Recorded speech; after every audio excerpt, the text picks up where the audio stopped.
문 열어! 구급차 불났어!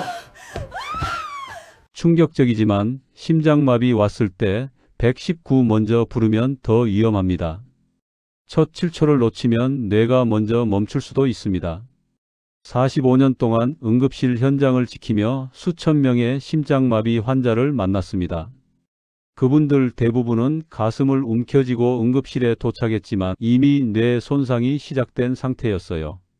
가족들은 빠르게 119에 신고했다고 말했지만 정작 환자가 쓰러진 직후 가장 중요한 7초 동안 아무것도 하지 못했습니다.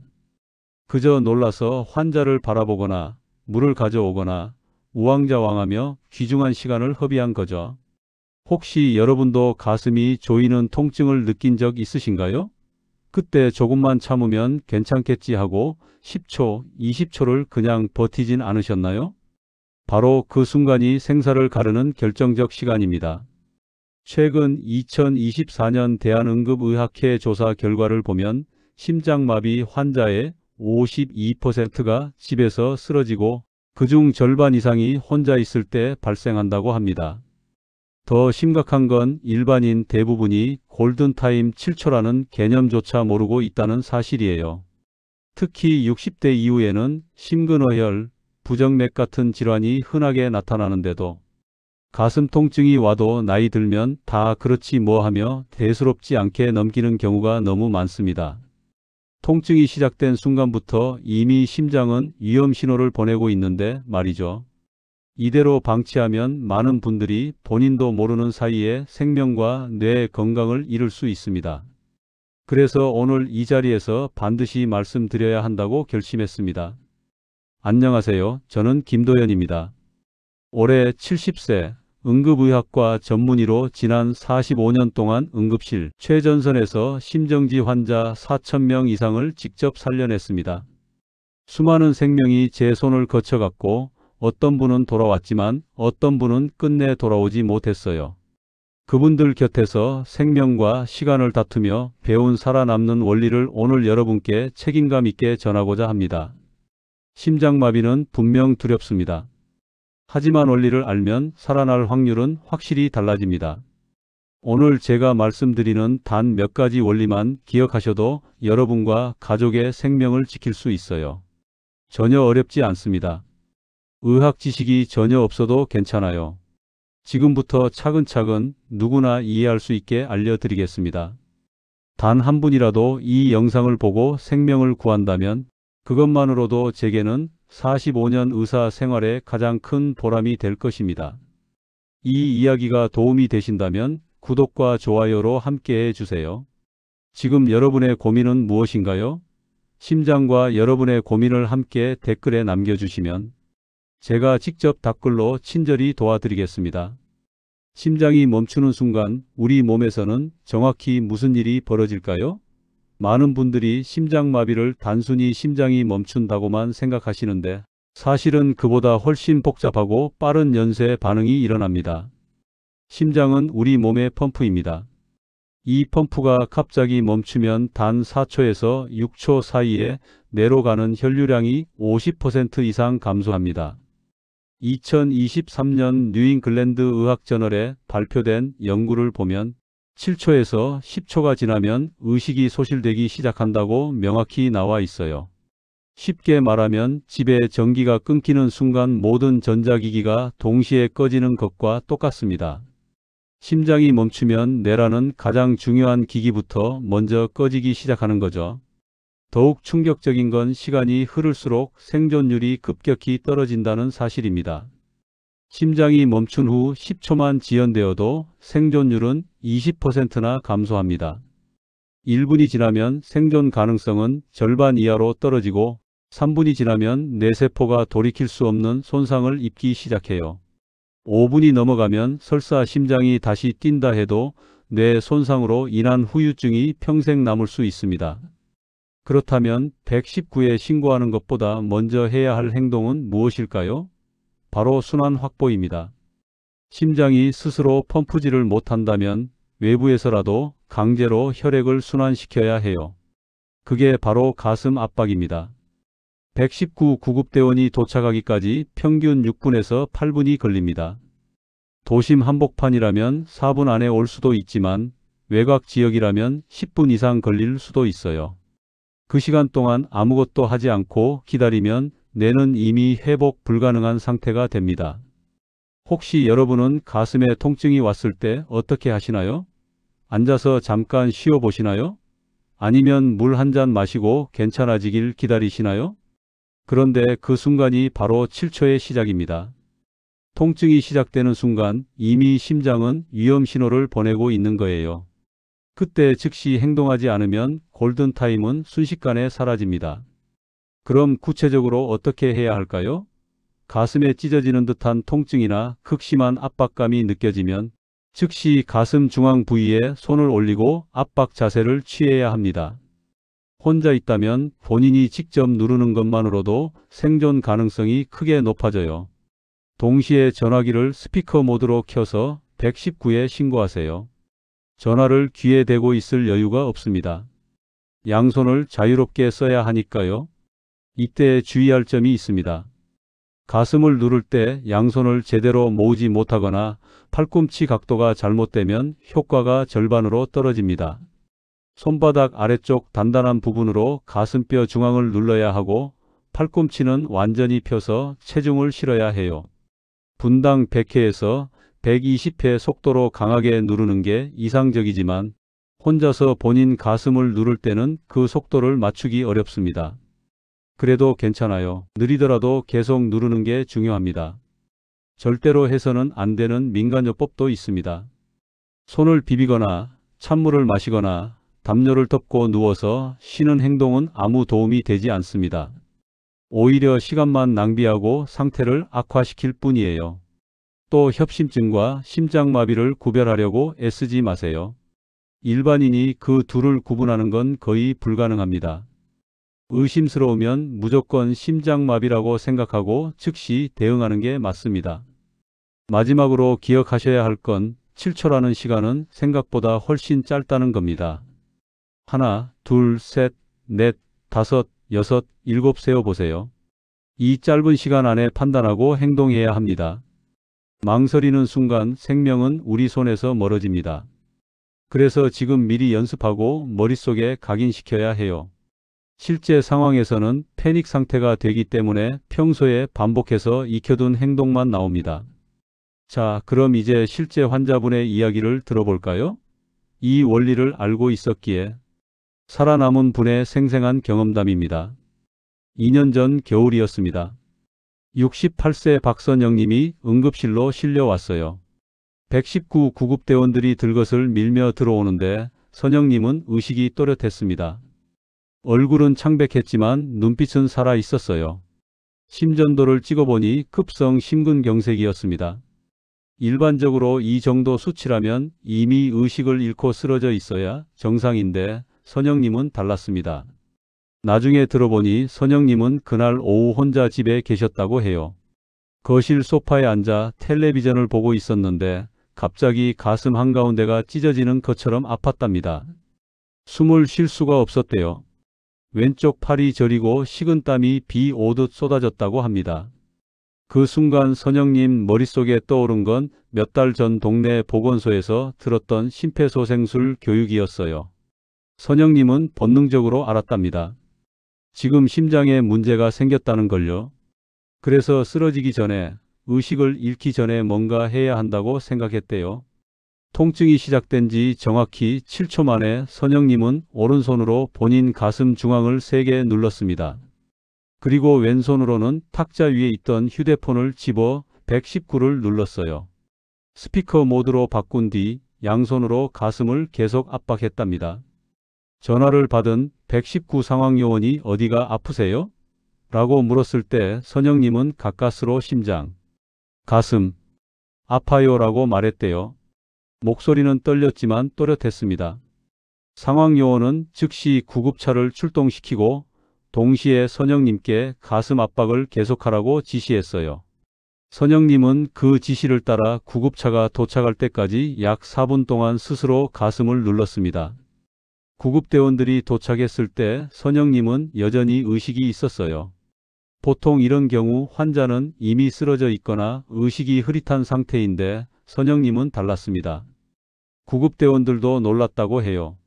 어떻게 이렇게 정신이 또렷하세요? 라고 물었을 정도니까요. 선영님은 그저 가슴을 계속 눌렀어요 라고만 대답했답니다. 응급실로 이송된 후 즉시 관상동맥 조영술을 시행했습니다. 관상동맥 한 군데가 완전히 막혀 있었어요.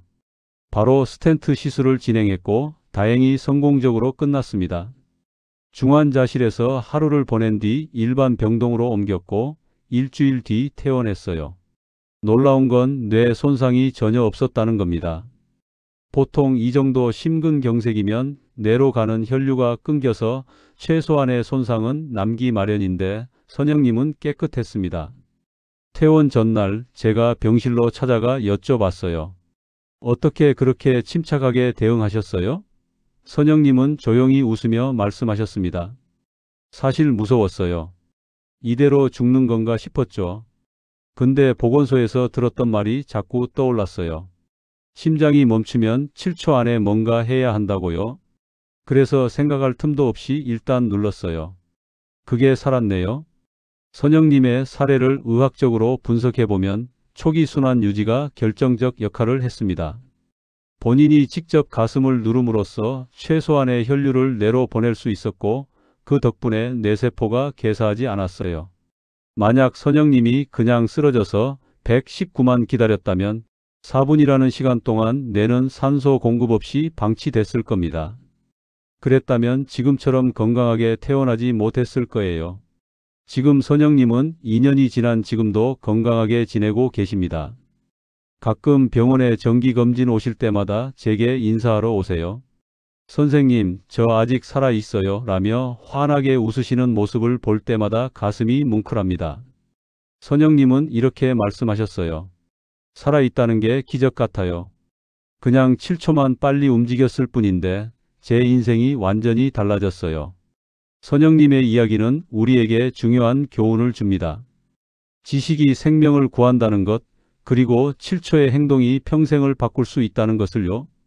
여러분도 선영님처럼 할 수 있습니다. 어렵지 않아요. 단지 알고 있느냐, 모르고 있느냐의 차이일 뿐입니다. 그럼 이제 제 개인적인 경험도 하나 나눠볼까 합니다.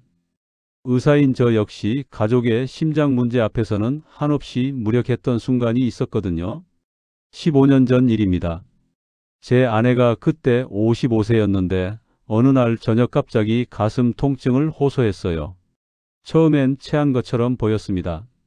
소화가 안 되는 것 같다고 명치 부근이 답답하다고 말했거든요. 그런데 의사의 직감이라고 해야 할까요? 뭔가 이상하다는 느낌이 들었습니다. 즉시 아내를 눕히고 맥박을 짚어봤어요. 불규칙했습니다. 심전도 기계를 집에 가지고 있진 않았지만 맥박만 봐도 부정맥 증상이 의심됐어요. 바로 응급실로 데리고 갔고 검사 결과 협심증이었습니다. 다행히 심근경색으로 진행되기 직전 단계였어요. 만약 1시간만 늦었어도 심각한 상황이 됐을 겁니다. 그 일을 겪고 나서 저는 큰 충격을 받았습니다. 45년 동안 응급실에서 수천 명의 환자를 살렸지만 정작 제 곁에 있는 가족을 지키는 데는 준비가 부족했다는 걸 깨달았거든요. 그래서 그날 이후로 아내와 아이들, 그리고 나이 드신 부모님께 철저하게 교육을 시작했습니다. 제가 만든 3단계 생존 규칙을요. 첫 번째 규칙은 통증 시작 즉시 7초 규칙 적용입니다.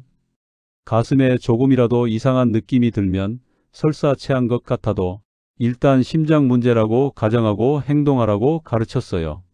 의자에 앉아서 가슴 중앙에 손을 올리고 깊게 숨을 쉬면서 맥박을 확인하는 겁니다.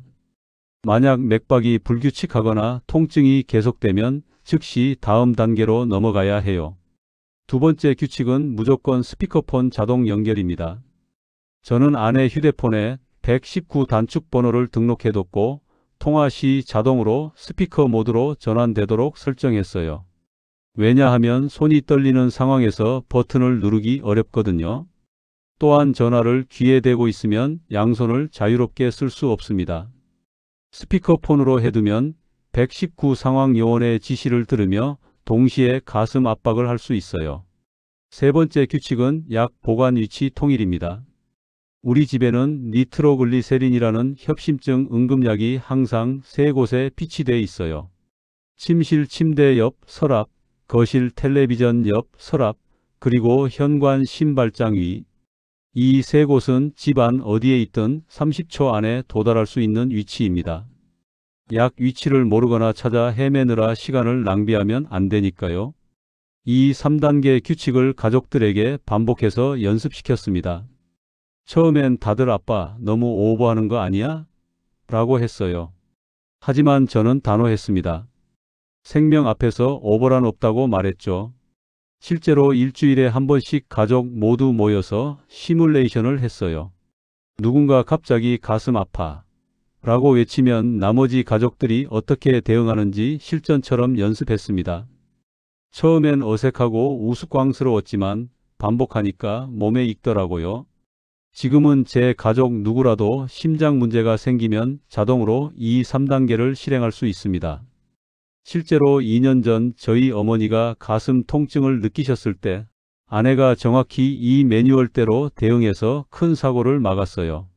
어머니는 지금도 건강하게 지내고 계십니다. 이 경험을 통해 제가 깨달은 건 의학 지식이 많다고 해서 가족을 지킬 수 있는 게 아니라는 겁니다. 정작 중요한 건 평소에 얼마나 준비하고 연습했느냐예요. 아무리 훌륭한 의사라도 응급 상황에서 곁에 없으면 소용없습니다. 그래서 가족 스스로 대처할 수 있게 만드는 게 최선입니다. 여러분도 오늘 당장 가족과 함께 앉아서 이 3단계 규칙을 공유해 보세요. 어색할 수 있지만 그 어색함이 언젠가 가족의 생명을 구할 겁니다. 특히 혼자 사시는 부모님이 계시다면 더욱 철저하게 교육해 드려야 해요. 부모님 연세가 많으실수록 심장질환 위험은 높아지니까요. 한 가지 더 당부드리고 싶은 건 절대로 우리 집은 괜찮을 거야 라고 생각하지 마세요. 심장마비는 누구에게나 올 수 있습니다. 건강하다고 방심하는 순간 찾아오는 게 심장질환이에요. 준비된 사람만이 살아남습니다. 그럼 이제 좀 더 구체적인 상황별 대응법을 알아볼까요? 혼자 있을 때, 외출 중일 때, 가족이 옆에 있을 때 각각 어떻게 해야 하는지 말이죠. 상황에 따라 대응 방법은 달라져야 합니다. 같은 심장마비라도 혼자 있을 때와 사람들이 주변에 있을 때는 완전히 다른 전략이 필요하거든요. 지금부터 세 가지 주요 상황별로 구체적인 행동 지침을 알려드리겠습니다. 먼저 혼자 집에 있을 때입니다. 이 상황이 사실 가장 위험합니다. 2024년 대한심폐소생협회 통계를 보면 심장마비 사망자의 63%가 혼자 있을 때 발생했다고 해요.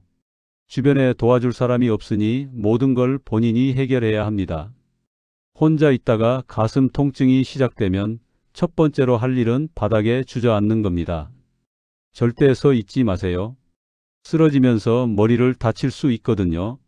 천천히 바닥에 앉거나 소파에 기대세요. 그 다음 즉시 119에 전화를 겁니다. 스피커폰 모드로 바꾸고 상황 요원에게 혼자 있고 심장이 아프다고 명확히 말하세요. 주소도 정확히 알려줘야 해요. 전화를 건 상태에서 한 손으로 가슴 중앙을 누릅니다. 양손으로 누르는 게 이상적이지만 혼자일 땐 한 손으로도 괜찮아요. 체중을 실어서 강하게 규칙적으로 누르세요. 분당 100회 정도가 좋지만 정확한 속도를 맞추기 어렵다면 그냥 하나, 둘 세면서 누르면 됩니다. 119 상황요원이 계속 지시를 내려줄 거예요. 그 지시를 최대한 따르세요. 만약 의식이 흐려지기 시작하면 마지막 힘을 다해 현관문을 열어두세요. 구급대원이 도착했을 때 문이 잠겨 있으면 들어올 수 없습니다. 문을 열고 가능하면 현관 쪽으로 기어가세요. 구급대원이 빨리 발견할 수 있게요. 이게 너무 어렵다면 적어도 큰 소리로 여기요 라고 외치세요. 목소리가 들리면 구급대원이 더 빨리 찾을 수 있습니다. 두 번째 상황, 외출 중일 때입니다. 지하철, 버스, 길거리 등 공공장소에서 심장마비가 올 수 있어요. 이때는 오히려 혼자 있을 때보다 유리합니다. 주변에 사람들이 많으니까요. 만약 버스나 지하철에서 가슴 통증이 시작되면 즉시 주변 사람에게 도움을 요청하세요.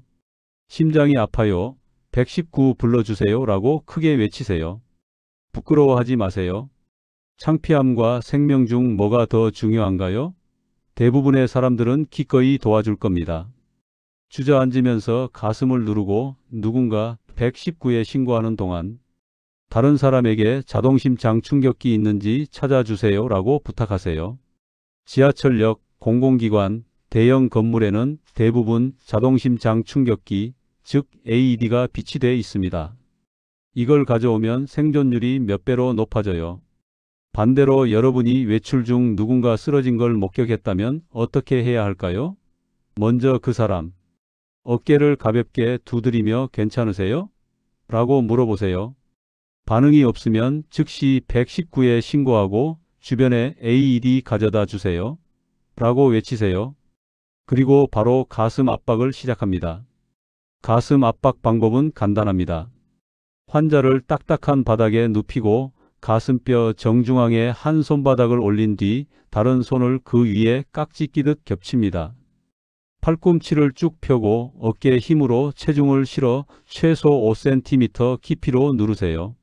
분당 100회에서 120회 속도로요.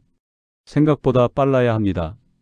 비지스의 Staying Alive라는 노래 리듬이 딱 분당 100회예요. 그 리듬을 떠올리며 누르면 됩니다. AED가 도착하면 즉시 작동시키세요. 사용법은 기계가 음성으로 친절하게 안내해 줍니다. 전원을 켜면 패드를 부착하세요 라고 말해요.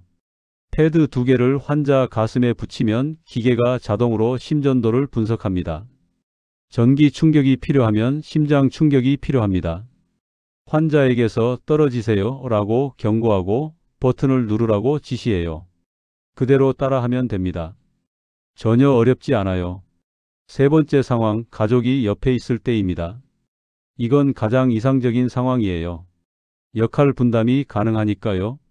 만약 배우자나 가족이 갑자기 가슴을 움켜쥐고 쓰러졌다면 한 사람은 즉시 119에 신고하고 다른 한 사람은 가슴 압박을 시작하세요. 119 신고할 때는 정확한 주소, 환자 나이, 증상을 빠르게 전달해야 합니다. 영동 영아파트 영호 65세 남성 갑자기 가슴 통증 호소하며 쓰러졌습니다처럼 구체적으로 말하세요. 상황 요원이 추가 질문을 하면 차분하게 대답하고 지시를 따르세요. 가슴 압박을 하는 사람은 힘이 많이 듭니다. 2분마다 교대하는 게 좋아요. 지치면 압박 깊이가 얕아지거든요. 119 구급대원이 도착할 때까지 절대 중단하지 마세요. 설사 환자가 움직이는 것처럼 보여도 확실히 의식이 돌아올 때까지 계속해야 합니다. 만약 집에 니트로글리세린 같은 응급약이 있다면 환자 혀 밑에 넣어주세요. 단 환자가 의식이 있고 삼킬 수 있을 때만 가능합니다. 의식이 없는데 억지로 먹이면 기도가 막힐 수 있어요. 약을 투여한 사실은 119 구급대원에게 반드시 알려야 합니다. 상황별로 조금씩 다르지만 핵심 원칙은 동일합니다.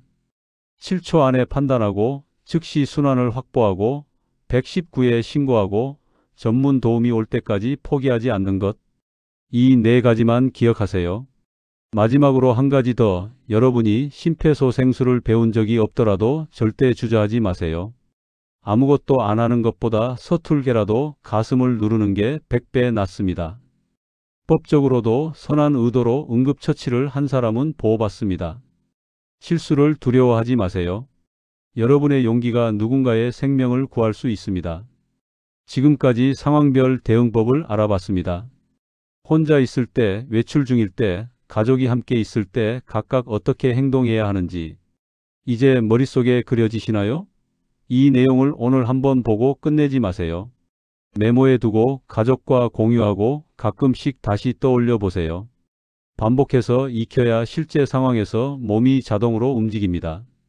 오늘 우리가 함께 나눈 이야기를 정리해 볼까요? 첫째, 심장마비가 오면 7초 안에 순환을 확보해야 합니다. 119를 부르는 것보다 먼저 가슴을 눌러야 해요. 심장이 멈추면 4초에서 6초 사이에 뇌 혈류가 절반으로 떨어지고 7초가 지나면 의식을 잃기 시작합니다. 10초만 지연돼도 생존율은 20%나 감소합니다. 그러니 통증이 시작되는 순간 망설이지 말고 즉시 행동하세요. 둘째, 박선영님의 사례처럼 지식이 생명을 구합니다.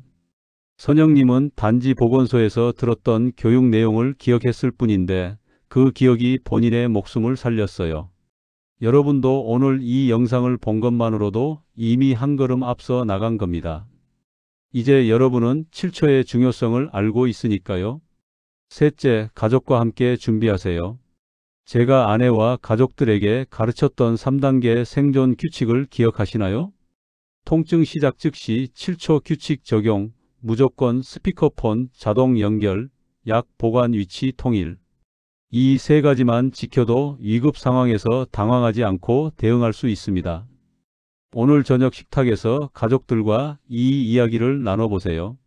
넷째, 상황별 대응법을 익혀두세요. 혼자 있을 때는 현관문을 열어두고 외출 중일 때는 주저없이 주변에 도움을 요청하고 가족이 함께 있을 때는 역할을 분담하세요.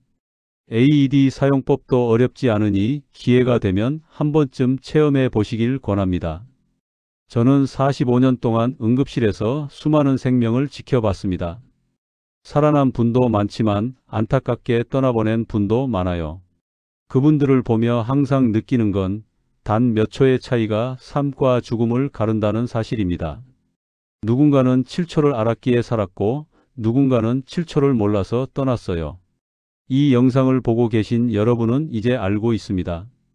7초의 힘을, 가슴 압박의 중요성을, 준비된 자만이 살아남는다는 진리를요. 이 지식을 혼자만 간직하지 마세요. 부모님께, 형제 자매에게, 친구들에게 알려주세요. 여러분이 공유한 이 정보가 언젠가 누군가의 생명을 구할 수 있습니다. 많은 분들이 심장마비를 두려워합니다. 당연합니다. 갑자기 찾아오는 죽음의 공포니까요. 하지만 저는 감히 말씀드립니다. 두려워하지 말고 준비하세요. 공포는 무지에서 옵니다. 모르니까 무섭고 모르니까 속수무책으로 당할 수밖에 없는 거예요. 반대로 알면 대응할 수 있습니다. 지식은 힘이고 지식은 생명입니다. 70년을 살면서 45년을 응급실에서 보내면서 제가 배운 가장 중요한 교훈이 있습니다. 생명은 거창한 곳에 있지 않다는 것, 작은 실천 하나가 기적을 만든다는 것입니다. 박선영님이 그랬어요. 단지 7초 만에 가슴을 눌렀을 뿐인데 살아났습니다. 거창한 의료 장비도 값비싼 약도 아닌 본인의 두 손이 본인을 살렸어요. 여러분도 할 수 있습니다. 어렵지 않습니다. 오늘 배운 내용을 잊지 마세요. 가끔씩 떠올려보고 머릿속으로 시뮬레이션 해보세요. 만약 지금 가슴이 아프다면? 만약 옆 사람이 쓰러진다면? 이렇게 상상하며 연습하는 것만으로도 실제 상황에서 당황하지 않을 수 있습니다. 내일 저녁부터 작은 습관 하나만 바꿔보세요. 그 변화가 여러분의 노후 건강을 완전히 달라지게 할 수 있습니다. 응급약 위치를 확인하고 가족과 119 신고 연습을 해보고 혹시 모를 상황을 대비해 AED 위치를 알아두세요. 이 작은 준비들이 쌓여서 여러분과 가족의 안전망이 됩니다. 그리고 언젠가 정말 위급한 순간이 왔을 때 오늘 이 영상을 봤던 기억이 여러분을 살릴 겁니다. 마지막으로 부탁드립니다.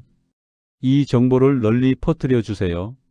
구독 버튼을 누르고 좋아요를 눌러주시고 댓글로 여러분의 경험과 고민을 나눠주세요. 여러분의 작은 참여가 더 많은 사람에게 생명을 구하는 지식을 전달하는 길입니다. 저는 응급실 의사로서 환자를 살리는 게 제 소명이라고 생각했습니다. 하지만 이제는 알았어요. 환자가 응급실에 오기 전에, 쓰러지기 전에 미리 준비할 수 있도록 알려주는 것이 진짜 생명을 살리는 길이라는 걸요. 오늘 여러분과 함께 이 시간을 보낼 수 있어서 정말 감사합니다. 여러분 건강하게 오래오래 사세요. 그리고 혹시 위급한 순간이 와도 당황하지 말고 오늘 배운 대로 침착하게 대응하세요. 여러분은 이제 7초의 힘을 알고 있으니까요. 7초면 충분합니다. 7초가 여러분의 생명을, 가족의 생명을 지킬 겁니다. 감사합니다.